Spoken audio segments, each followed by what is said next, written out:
The unsettling whispers of the forest are driving me insane.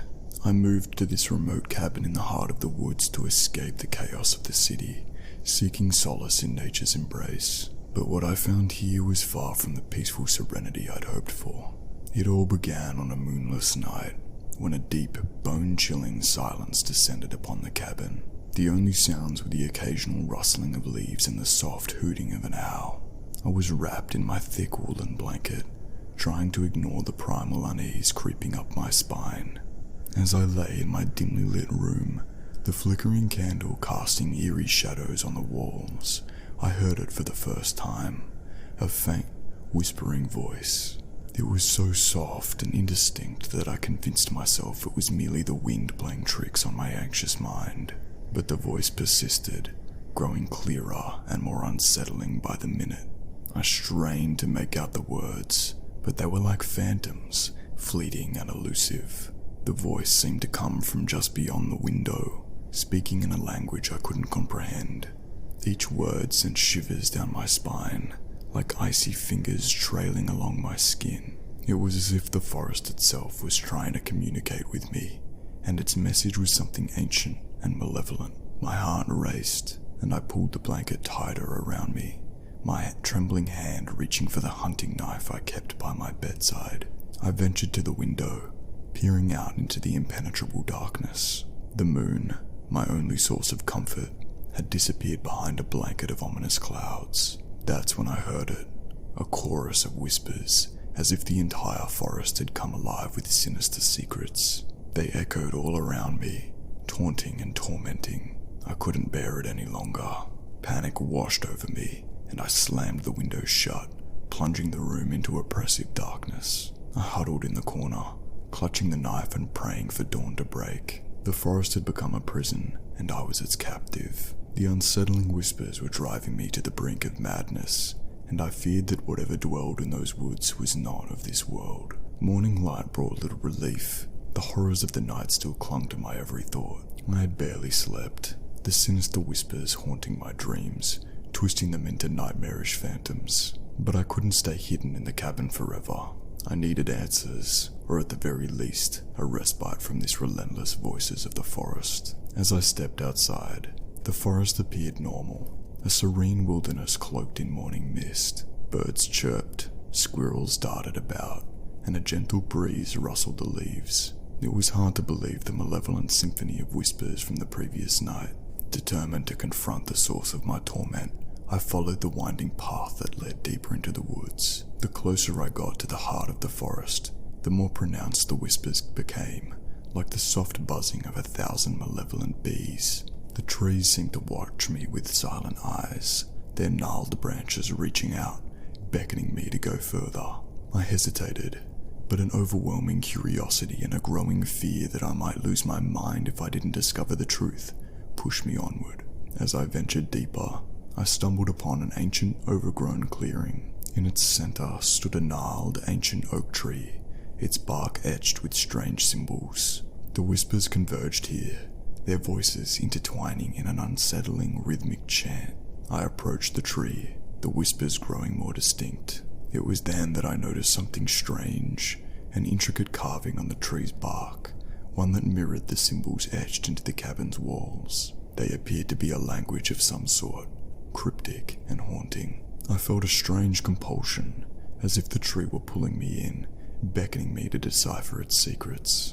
As I touched the carving, a sudden rush of images and sensations overwhelmed me. I saw glimpses of ancient rituals, dark ceremonies, and the forest itself as a sentient entity weaving its sinister web through time. The realization struck me like a bolt of lightning. The forest was more than just trees and animals. It was a living, breathing malevolence. The unsettling whispers were its voice, and it had plans for me, plans that I couldn't comprehend. Fear constricted my chest as I stumbled back, leaving the clearing. The forest was no sanctuary. It was a prison of secrets, ancient and sinister. My retreat was met with a cacophony of whispers, their intensity rising to a fevered pitch, as if the forest were enraged by my discovery. I returned to the cabin, armed with the knowledge that I was not alone in these woods, and whatever dwelled here was beyond human understanding. The unsettling whispers were driving me further into the abyss, and I was no longer certain if I would ever escape their insidious grasp. The following nights were a living nightmare.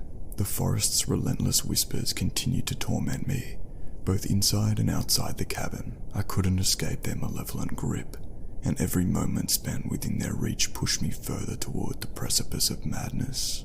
In my desperation, I tried everything to stifle the voices. I nailed boards over the windows, barricaded the doors, and surrounded myself with talismans and charms, hoping that something, anything, would protect me from the forest's unseen malevolence. But it was all in vain.